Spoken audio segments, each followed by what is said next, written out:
Donc, bienvenue à ce tuto qui va nous permettre de créer une temporisation avant d'effectuer la rentrée de notre vérin, dans ce cas-ci, notre vérin A.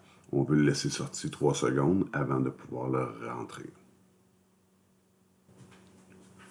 Donc, pour ce faire, ce qu'on doit faire, après avoir mis notre titre, on va mettre un contact qui, cette fois-ci, va être le A1. Donc, on peut draguer tout simplement en cliquant sur l'adresse. On peut draguer la valeur de l'adresse, donc notre A1. Lorsque celui-ci sera activé, là, ce qu'on va vouloir faire, c'est l'utiliser pour démarrer notre temporisation. Donc, on voit qu'on a un paquet de paramètres à rentrer pour un temporisateur. Donc, on peut ouvrir l'onglet T4 dans DataFiles, cliquer sur Propriétés, va nous permettre d'augmenter le nombre de timers. Actuellement, on voit qu'on en a seulement un élément. On va en mettre une dizaine, ce qui va nous en donner suffisamment pour faire notre projet.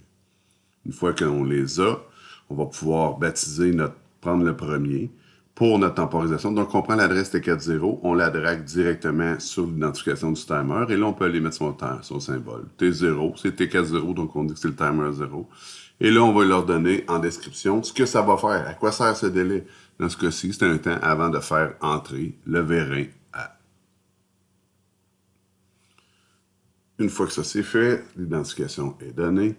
Ce qui va nous rester à faire, c'est d'aller donner le time base. Donc, ça peut être en secondes, ça peut être en centièmes de seconde ou bien en millièmes de seconde. Dans ce cas-ci, c'est 3 secondes, donc on le laisse en secondes.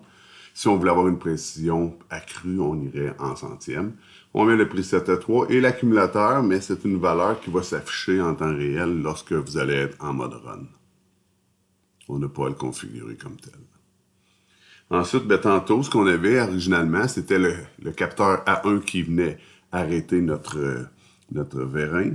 Donc, on doit utiliser un des contacts du timer. Et dans notre cas, ça va toujours être le timer done qu'on va utiliser. Donc, la job est faite, la temporisation elle est complétée.